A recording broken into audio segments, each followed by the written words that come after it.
오늘 성경 말씀은 빌립보서 2장 12절에서 16절까지입니다. 그러므로 나의 사랑하는 자들아, 너희가 나 있을 때뿐 아니라 더욱 지금 나 없을 때에도 항상 복종하여 두렵고 떨림으로 너희 구원을 이루라. 너희 안에서 행하시는 이는 하나님이시니 자기의 기쁘신 뜻을 위하여 너희에게 소원을 두고 행하게 하시나니 모든 일을 원망과 시비가 없이 하라. 이는 너희가 흠이 없고 순전하여 어그러지고 거스르는 세대 가운데서 하나님의 흠 없는 자녀로 세상에서 그들 가운데 빛들로 나타내며 생명의 말씀을 밝혀 나의 다름질이 헛되지 아니하고 수고도 헛되지 아니하므로 그리스도의 날에 내가 자랑할 것이 있게 하려 함이라. 아멘.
우리 갈릴리 성가대와 오케스트라의 귀한 찬양에 감사합니다. 고맙습니다.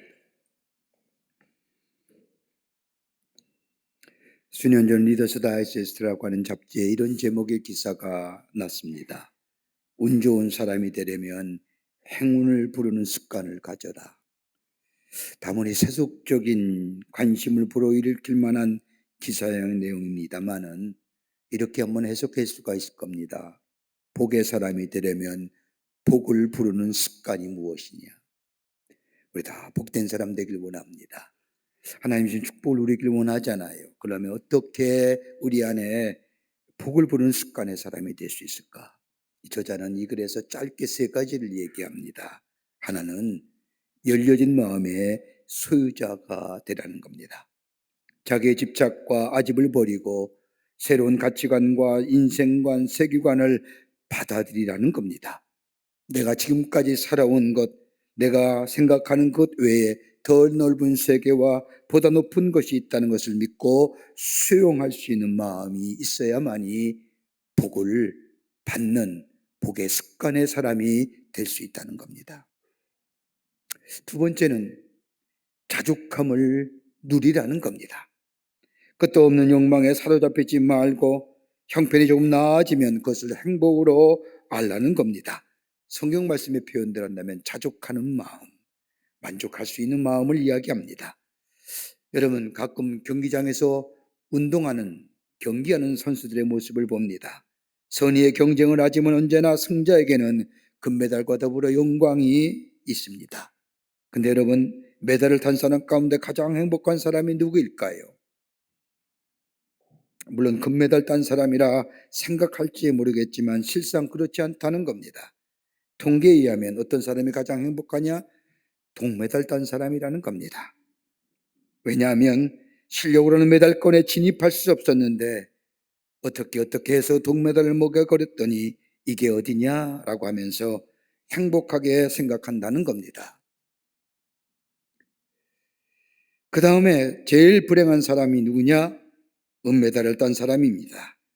그 이유는 조금만 더 했으면 좋았을 터인데 라는 생각 때문에 아쉬움과 안타까움이 있다는 겁니다. 금메달을 목에 건 사람 좋을 것 같지만 아니랍니다. 은메달을 목에 건 사람보다는 낫지만 동메달을 딴 사람보다 행복지수가 높지 않더라는 겁니다. 왜 그럴까요? 기록을 좀 세울 걸 이라는 아쉬움 때문에 라는 겁니다. 자족할 수 있는 마음, 만족할 수 있는 마음, 여러분 지금보다 예전이 낫습니까? 그러면 지금의 자리에서 만족하십시오. 그러면 행복합니다. 그 얘기하는 거예요. 또 하나 있다고 한다면 복을 맞이할 수 있는 법을 배우라는 겁니다. 언제나 복은 있다는 겁니다. 나에게도 기회가 있다는 겁니다. 아직도 복된 자리는 비어 있습니다. 아니, 아직도 정상은 비어 있습니다. 진취적인 생각, 능동적인 생각을 가지고 주저앉지 말고 부정적인 생각을 배격하라는 겁니다. 그럴 때에 복된 습관의 사람, 복을 부르는 자의 삶을 살 수 있다는 겁니다. 그런데 문제는 이런 자가 되려고 해서 내 안에 것에 세 가지의 것이 없어야 합니다. 하나는 강한 분노입니다. 부정적인 분노입니다. 자꾸만 화를 냅니다. 화낼 문제도 아닌데, 내가 간섭할 문제도 아닌데 이유 없이 분노가 일어납니다. 화가 일어납니다. 그 화를 가리켜 내 스스로는 의분이라고 얘기하지만 그것이 아닙니다. 부정적인 강한 분노, 이거 없어야 합니다. 또 하나 있다고 한다면 강한 욕망입니다. 여러분, 욕망이 강하면 뒤따르는 것이 있다고 한다면 그것은 시기와 질투입니다. 여러분, 강한 욕망으로 인한 시기와 질투가 생기면 걷잡을 수가 없습니다. 이 욕망은 시기와 질투일 뿐만 아니라 자기 상실을 가져다주며 자기 관리에 허점을 만들어주며 과정은 생략하고 결과만 추구하는 자가 됩니다. 또 하나 있다고는 자기 연민입니다. 여러분, 자기 연민은 자기를 속이는 겁니다. 자기를 속이는데 자신은 모르고 있다는 사실입니다. 모르고도 아는 척, 아무것도 없으면서 있는 척, 자기 스스로 자신을 속이는 마음. 그렇지 않은데 슬픈 존재, 그렇지 않은데 고독한 존재, 나르시즘에 빠져서 스스로 자기를 평가절하해버리는 삶. 이것이 우리 가운데 사라져야 한다는 겁니다. 그럴 때에 복을 부르는 습관의 사람이 복된 사람으로 살아갈 수 있다는 겁니다. 여러분, 오늘 본문의 말씀을 보십시오. 오늘 본문의 말씀은 바울이 로마의 감옥에 있을 때에 빌립보 교회를 향한 간절한 편지입니다. 여러분, 바울이 본래는 소아시를 건너서 비두니아를 거쳐서 저 소아시로 가 복음을 전하기를 원했는데 갑자기 성령께서 계시 가운데 마게도 사람을 통하여 손을 흔들어 내게로 오라는, 나를 좀 도와주시라고 하는 환상을 보고 그의 선교의 지경을 바꿉니다. 그리고 마게도냐로 가서 첫 번째로 복음을 전하기 위해서 도착한 것이 빌립보입니다. 빌립보에 들어간 이 바울, 보통 유대인의 여행 중에는 회당에 들어가서 회당을 통하여 안내를 받고 또 식사도 숙소도 할 수 있지만 빌립보 지역에는 회당이 없었기에 시장에 나가 하나님의 말씀을 전합니다. 그러면서 자주장사 루디아가 회심하지요. 또 점치는 자의 저 소녀를 고쳐줬던 이유 때문에 저 빌립보 감옥에 갇혀 매 맞고 고생하지요. 그러는 가운데 그 감옥에서 찬송하며 기도할 때 옥문이 열려지고 그로 인하여 간수의 가족이 예수를 믿고 그리하여 빌립보 교회가 시작이 됩니다. 얼마나 귀한 장소입니까? 이 빌립보 교회는 바울의 선교에 열심으로 동참했습니다.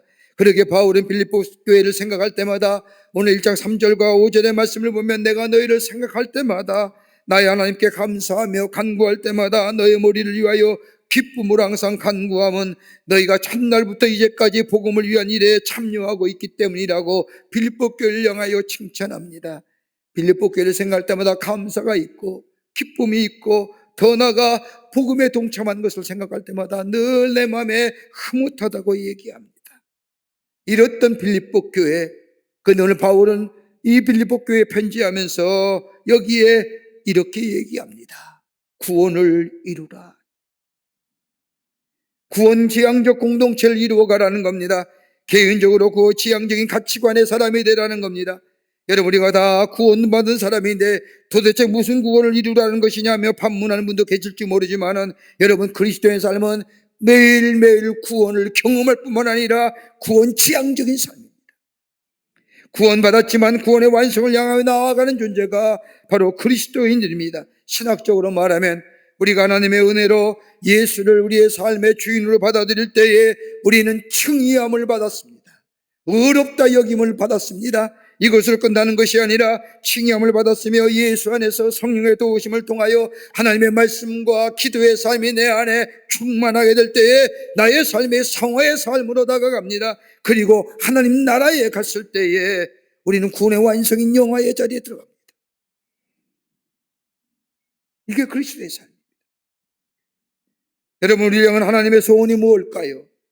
하나님의 뜻은 다른 것이 아니라 데살로니가전서 5장 16절서부터 18절의 말씀을 보면 항상 기뻐하라, 쉬지 말고 기도하라, 범사에 감사하라, 이는 그리스도 예수 안에 있는 하나님의 뜻이니라. 하나님의 뜻은 우리를 향한 하나님의 뜻이 아니라 항상 기뻐하는 겁니다. 쉬지 말고 기도하는 겁니다. 범사에 감사하는 삶입니다. 이게 하나님의 뜻입니다. 그렇다고 한다면 하나님의 소원이 뭘까요? 우리 향한 하나님의 소원이 어떤 걸까요? 여러분, 하나님의 소원은 두 가지 의미가 담겨져 있습니다. 하나는 결정적 의지로서의 하나님의 소원입니다. 어떤 사건이나 일에 대하여 결정적인 하나님의 소원과 바람이 있다는 겁니다. 하나님의 행하시는 일, 하나님의 능력, 하나님께서 하시고자 하는 하나님의 의지적인 일, 이거는 불변합니다. 불강력적입니다. 의도적입니다. 무조건적입니다. 포괄적인 의미가 담겨져 있습니다. 그런데 또 하나 보십시오. 소원적 의지로서의 하나님의 소원이 있습니다. 다분히 인격적인 겁니다. 개인적인 겁니다. 자원하는 겁니다. 선택적입니다. 조건적입니다. 지난 주일날 우리 권사님이 한 손녀를 이렇게 데리고 와서 목사님, 우리 손녀예요. 기도해 주세요. 그래서 이름을 물어봤어요. 이름이 뭐예요? 그랬더니 권사님 하은이래요. 그래서 하은의 이름이 뜻이 뭐예요? 그랬더니 권사님 하는 말이 하나님의 은혜로 이 땅에 오니, 하나님의 은혜 받고 자라난 아이, 부모의 간절한 소원의 의지가 있기에 이름을 하은이라, 하나님의 은혜 가운데 자라나가 여러분, 부모의 간절한 소원적 의지가 그 아이의 이름에 담겨져 있는 하나님의 거룩한 소원, 우리를 향한 하나님의 거룩한 소원. 그러기 오늘 본문 말씀에 사도 바울은 빌립보 교회를 향하여 빌립보서 2장 13절 말씀에 너희 안에 행하신 이는 하나님이시니 자기의 기쁘신 뜻을 위하여 너희에게 소원을 두고 행하시니라. 빌립보 교회 성도들과 교회를 향하여 하나님의 간절한 소원이 있다는 겁니다.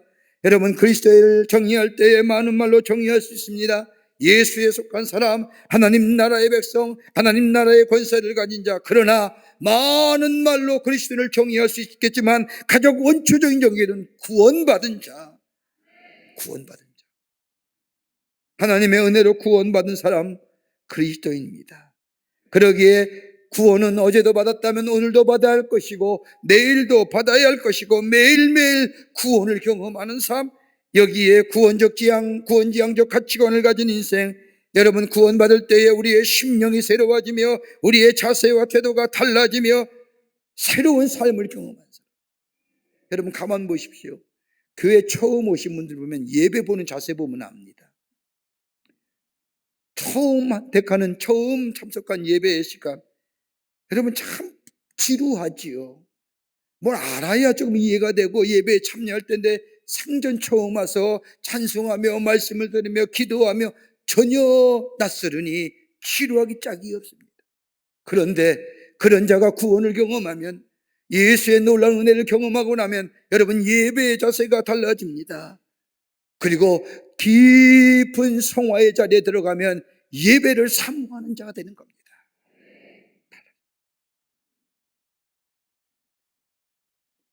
매일매일 구원을 경험하는 인생, 바로 이것이 하나님의 소원이라는 겁니다. 그 하나님의 소원을 온전히 이루어갈 때에 그리스도의 날에 자랑거리가 되게 하신다는 거예요. 그렇다고 한다면 그리스도의 날에 자랑거리가 된 매일매일 구원을 이루어가는 삶, 어떤 삶일까요? 함께 말씀을 나누며 은혜 받기를 원합니다. 첫째는 하나님의 거룩한 소원을 이루라는 겁니다. 오늘 빌립보 2장 13절 말씀을 보십시오. 너희 안에 행하신 이는 하나님이시니 자기의 기쁘신 뜻을 위하여 너희에게 소원을 두고 행하시나니. 여러분, 예수 믿고 구원받은 사람 누구에게나 하나님의 기쁘신 뜻을 위한 하나님의 거룩한 소원이 있다는 겁니다. 한 사람 한 사람에게 하나님의 소원을 가지고 계신다는 겁니다. 여러분, 우리가 인생의 여정을 겪으면서 어렵고 힘들 때마다 우리가 갖는 스스로의 자기 비하의 모습이 얼마나 많습니까? 나라는 존재는 별것이 아니구나, 나라는 존재는 초라한 존재구나, 나는 아무것도 아니구나 하고 얘기하며 자기 비하할 때가 얼마나 많은지요. 그런데 우리 주님은 그러지 말라는 겁니다. 이사야 49장 16절의 말씀을 보면 나는 내 이름을 내 손바닥에 썼다고 말씀합니다. 나 자신에 대하여 실망한다 할지라도 우리 하나님에게는 실망한 법이 없다는 겁니다. 나는 나를 버린다 할지라도 하나님은 절대로 나를 버리지 않는다는 겁니다. 왜요? 우리를 향한 하나님의 소원이 있기 때문입니다. 그러기에 너희에게 소원을 두고 행하시나니. 여러분, 여기서 행한다고 하는 것은 에너지입니다. 행동하는 에너지입니다. 하나님의 소원이 나에게 있는데 그 소원을 두고 기다리신 것이 아니라 그 소원을 두고 행동하신다는 겁니다. 소원을 두고 일이 안 되면 마음이 아파서 눈물 흘리신 것이 아니라 내가 못하는 것 하나님이 하시게 하시고, 내가 버리지 못하는 것 하나님이 버리게 하시고, 내가 겸손하지 못할 때에 우리 하나님이 나를 겸손하게 만드시고, 내가 사랑하지 못할 때 하나님이 나를 사랑하는 자로 만들어 주신다는 겁니다. 왜요? 나를 향한 하나님의 거룩한 소원이 있기 때문에. 소원적이지. 여러분, 아인슈타인이라고 하는 우주학자 아시지요? 말년에 예수 그리스도를 영접하여 말씀의 전도자의 삶을 살았다고 합니다. 만약 그가 좀 더 살았다고 한다면 아마 신학자가 되었을 것이라고 말하는 사람들이 많이 있습니다. 그가 말년에 쓴 글 가운데 이런 글귀 하나가 있습니다. 우주에는 힘이 있다는 겁니다. 우주에는 보이지 않는 에너지가 있는데 그 보이지 않는 에너지 속에 도덕성이, 윤리성이 자리 잡고 있다는 겁니다. 그런데 그 힘과 직선상에 일치하게 되면 그에게 건강도, 그에게 성공도, 행복도 있답니다. 그런데 이로부터 벗어나게 되면 그의 인생은 실패한 인생이 된다는 겁니다. 저 보이지 않는 에너지, 보이지 않는 우주의 선, 일직선상입니다. 거기에 도덕이 있고 거기에 윤리가 있고 거기에 건강과 성공과 행복도 있는데 이 일직선상이 벗어나게 되면 그 이상 실패한 인생입니다. 여러분, 하나님이 우리를 향한 소원이 있습니다. 이걸 느낄 수 있어야 됩니다. 영적으로 매일매일 감지할 수 있어야 됩니다. 깨어 있어야 됩니다. 그러므로 말씀과 기도와 그리고 함께 더불어 주님과 동행하는 삶이 될 때에 하나님의 사람으로 하나님의 뜻 가운데 하나님의 말씀 가운데 살아가는 삶이 될 때에 하나님의 소원이 우리 가운데 감지가 되고 그 소원을 우리 하나님께서 이루어 가시고 우리를 존귀한 자로 구별된 자로 복된 인생으로 살아가게 해 주실 줄을 믿습니다. 이 소원 기억하라는 거예요. 두 번째는 구원을 이루어가라는 겁니다. 하나님의 거룩한 소원인 다름이 아니라 구원인데 구원을 이루어가라는 겁니다. 오늘 2장 13절 말씀을 보면 자기의 기쁘신 뜻을 위하여 너희로 소원을 두고 행하시나니 하나님이 우리에게 자신의 기쁘신 뜻 소원을 두셨는데 그것은 구원인데 그 구원을 이루어가라는 겁니다. 여러분, 구원은 이례적 사건이 아닙니다. 지속적인 사건이요 영속적인 사건입니다. 여러분, 구원이란 단어는 헬라어로 소테리아라고 얘기하는데 이 단어의 뜻은 온전함이랍니다. 온전함을 지속적으로 영속적으로 이루어가는 삶. 여러분, 온전함이 하루 순간에 이루어지나요? 지속성이 있어야지요. 여러분, 우리 주님이 내가 거룩하니 너희도 거룩할지라고 말씀하신 것처럼 우리의 삶에 거룩한 삶이 한 번 예수 믿었다고 한 번 구원의 역사를 경험했다고 우리 안에 거룩함이 있어지나요? 지속적이잖아요. 영속선상에 있는 겁니다. 이 소원을 우리에게 주셨다는 겁니다. 그런데 가만히 보십시오. 구원의 주체는 우리가 아니라 하나님이시라는 겁니다. 하나님이 나를 구원받는 자로 계속해서 내 안에 계시어 온전함을 이루어갈 터인데 주님 안에서 주님을 섬기고 주님을 경외하는 자의 삶이 되라는 겁니다. 여러분, 가만 보십시오. 우리가 흔히 말하는 가운데 인간이 되고라고 하는 말이 있을 겁니다. 여러분, 이럴 때 어떤 말일까요? 인간이 인간답지 못할 때 하는 말일 겁니다. 그리고 그 인간 포기하잖아요. 그런데 우리 하나님은 우리를 포기하지 않으신다는 겁니다. 내게 소원을 두셨습니다. 여러분, 누가복음 15장에 나오는 잃어버린 아들의 비유처럼 우리 하나님은 결코 우리를 포기하지 아니하십니다. 변함없이 아들 향하여 소원을 두고 계신 아버지처럼 우리를 향하여 소원을 두고 계신다는 겁니다. 여러분, 사무엘하 9장 8절의 말씀을 보면 다윗과 그의 절친이었던 친구 요나단의 아들 무비보셋과의 대화의 장면이 나옵니다. 사울왕이 죽고 요나단이 전쟁터에서 죽습니다. 그 하나들 저 도망치다가 저 나무에 떨어져 가지고 장애가 된 무비보셋, 패족이지요. 멸절의 가문입니다. 그런데 이 다윗은 요나단과의 우정을 생각하며 이 무비보셋을 찾아오라고 합니다. 저 산중동에 20살 된 무비보셋을 데려다 놓고 다윗은 겸상을 합니다. 다윗의 왕궁에서 왕과 함께 겸상한 이 무비보셋 다윗에게 말하지 않습니까? 죽은 개와 같은 나를 어찌 돌아보십니까? 나는 죽은 개와 같은 존재입니다. 나는 쓸모없는 존재입니다. 이렇게 고백한 이 무비보셋을 향하여 다윗은 그렇지 않다고 얘기합니다. 비록 네가 장애우고 네가 패족이기만 네가 멸족이라 할지라도 너는 내가 사랑했던 요나단의 아들이요 나의 사랑하는 자예요. 심지어 소중한 아들로 생각합니다. 무비보셋이 무슨 자격이 있겠습니까? 아무 자격 없는 무비보셋을 왕자들의 하늘로 삼아서 평생 왕의 식탁에서 다윗과 함께 식사하도록 명합니다. 그러게 내가 나를 어떻게 보느냐가 중요하지 않습니다. 우리가 생각하고 기억하고 싶다고 한다면 하나님이 나를 어떻게 보고 계시느냐. 그러게 다윗은 시편 8편 4절 말씀에 고백하기를 인자가 무엇이가 한데 주께서 저를 권고하십니까? 내가 누구이까? 여러분, 우리가 어떤 자입니까? 하나님의 사랑받는 자입니다. 그러게 바울은 로마서 8장 38절에 나는 확신합니다. 죽음도 삶도 천사들도 권세자들도 현재 일도 장래 일도 능력도 높음도 기쁨도 그 밖에 어떤 피조물이라도 우리를 우리 주 예수 그리스도 안에 있는 하나님의 사랑에서 끊을 수 없습니다 라고 얘기합니다. 사랑받느냐 아니 받느냐 다 쓸데없는 얘기를 합니다. 내가 사랑받는 자격이 있느냐 없느냐 이것이 아니라 우리 하나님은 나를 사랑하신다는 겁니다. 그리고 사랑하실 뿐만 아니라 내 안에 거룩한 소원을 행하시고 두시고 행하신다는 겁니다. 나를 새로운 존재로 구원의 성화를 이루어가는 존재로. 누가요? 우리 하나님이. 그러기에 우리 하나님을 나를 새로운 자로 만들어 주십니다. 깨닫게 하시고 결단케 하실 뿐만 아니라 버리지 못하는 것 버리게 하시고 사랑하지 못할 때 사랑하게 하시며 겸손하지 못할 때에 겸손하게 만드시는 하나님.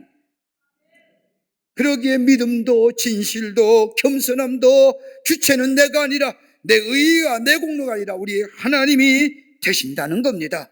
비록 내 삶에 어려운 일이 있다 할지라도 내 삶에 힘든 일이 있다 할지라도 그것조차도 하나님이 내 안에 거룩한 소원을 두고 행하시는 일이라고 믿음으로 고백하는 자, 그 인생이 복된 인생이요, 그 안에 하나님의 새로운 역사가 그리고 복된 존재로서 구원받은 기쁨 속에 살아가는 하나님의 백성의 삶이 되는 줄 믿습니다. 끝으로 원망과 시비함이 없어야 한다는 겁니다. 오늘 여기 빌립보서 2장 14절과 15절의 말씀을 보면 모든 일을 원망과 시비 없이 하라. 이는 너희가 흠이 없고 순전하여 어그러지고 거스르는 세대의 가운데 하나님의 흠없는 자녀로 세상에서 그들 가운데 빛들로 나타내시며 하나님의 자녀로 세상 가운데서 흠이 없는 자녀로서 빛으로 드러내기 위해서, 그러기 위해서는 너희 안에 모든 일에 원망과 시비 없이 하나님의 소원을 이루어가라는 겁니다. 여러분, 원망이 없어야 됩니다. 불평함이 없어야 됩니다. 가만 보십시오. 사람에 대해 원망하고 환경과 여건에도 원망하고 나의 궁극적으로 누구한테 원망가요? 하나님께. 왜 원망하는 줄 아세요? 지금의 만족함이 없기 때문에.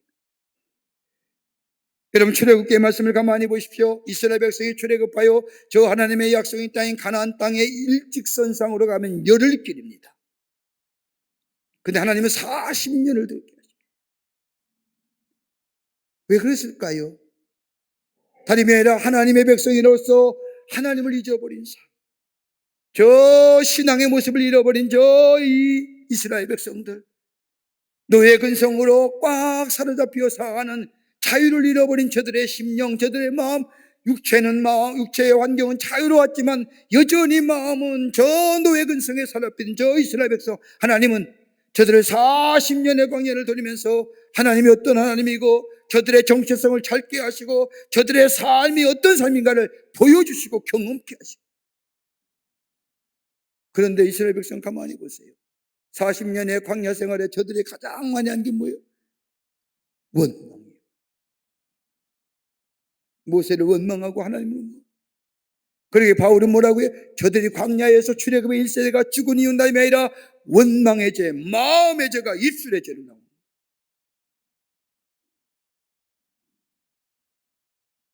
원망이 없어야 돼요. 더 나아가는 바울은 뭐라고 해요? 하나님의 소원을 이루기까지 시비 없이 하라고 합니다. 시비가 어떤 걸까요? 여러분, 이기적인 생각이에요. 괜히 꼬투리 잡아서 시비 거는 것. 여러분, 내가 그렇지 못하고 내가 그렇게 혜택을 못 받기에 이기적인 생각이 바로. 여러분, 우리 하나님은 선하신 하나님이고 협력하여 선을 이루신 하나님이라고 고백하지 않습니까? 때는 내가 부족한 것도 있고 내가 또 손해보는 일이 할지라도 우리 하나님은 선하신 하나님이고 궁극적으로 합력하여 좋은 열매를 맺게 하신 하나님이라고 하는 우리의 믿음의 고백이 있다 한다면 내가 조금 손해본더라도,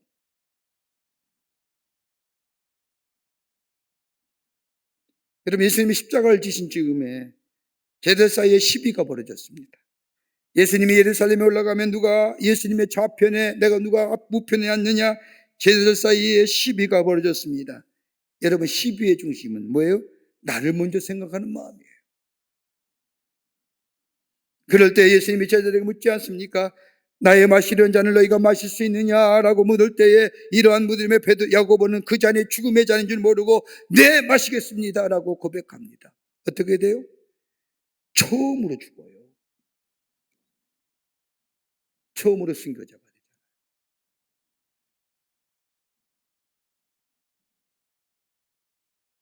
원망과 시비 없어야 됩니다. 하나님의 일은 원망과 시비 없어야 됩니다. 더더구나 구원을 이루어가는 일에는 하나님을 먼저 생각해야 됩니다.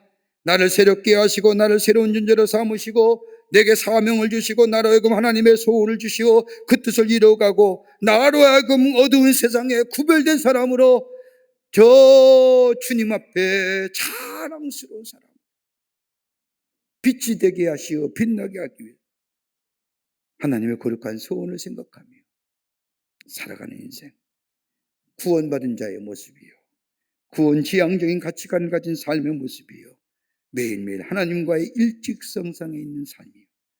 이럴 때에 저 마지막 때에 그리스도의 자랑거리가 되는 하나님의 사람으로 살아가게 될 줄 믿습니다. 두렵고 떨리는 마음으로 구원을 이루어가야 됩니다. 원망과 시비가 없어야 됩니다. 그리고 나를 향한 하나님의 소원이 있음을 기억하며 성령 안에서 동행하는 삶들 때에 우리를 구별된 자로 자랑스러운 사람으로 복된 인생으로 살아가게 주실 줄을 믿습니다. 이 놀라운 은혜가 여러분과 저 가운데 있어지기를 주의 이름으로 축원합니다. 하나님 감사합니다.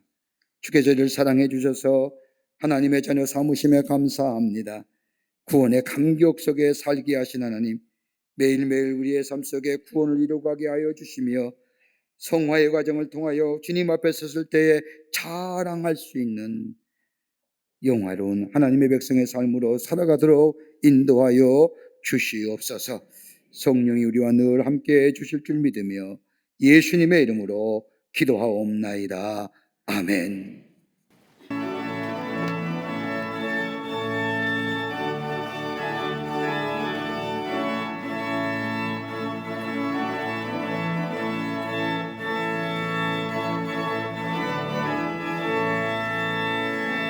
주님 약속하신 말씀 위에서 영원토록 주를 찬송하리라. 소리 높여 주께 영광 돌리며 약속 믿고 굳게 서리라.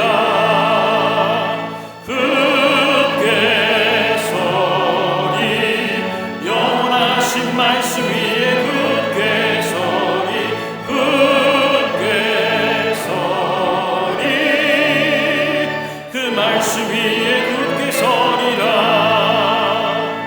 주님 약속하신 말씀 위에서 세상 영년에게 엄습할 때에 용감하게 힘써 싸워 이기며 약속 믿고 굳게 서리라. 굳게 서리 영원하신 말씀 위에 굳게 서리 굳게 서리 그 말씀 위에 굳게 서리라.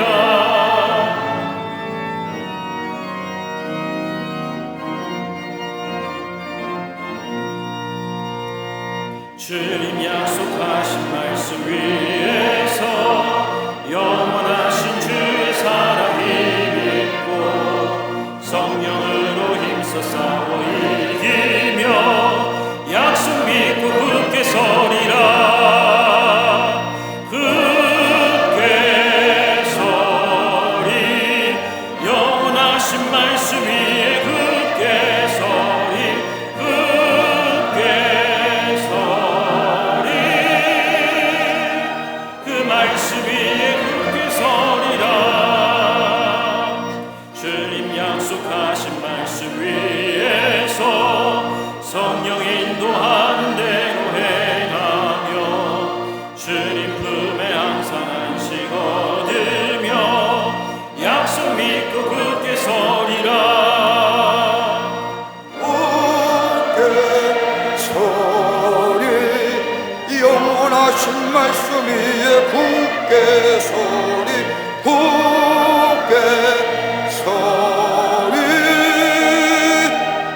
말씀 위에 굳게 서리라.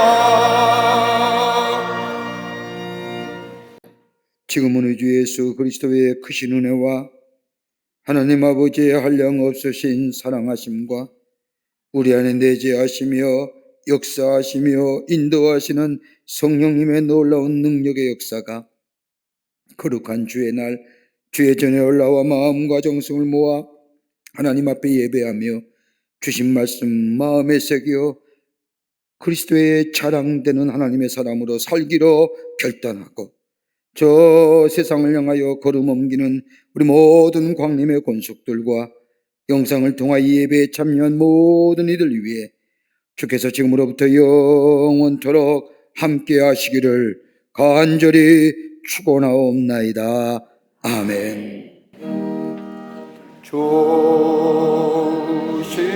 하나님, 좋으신 하나님, 참 좋으신 나의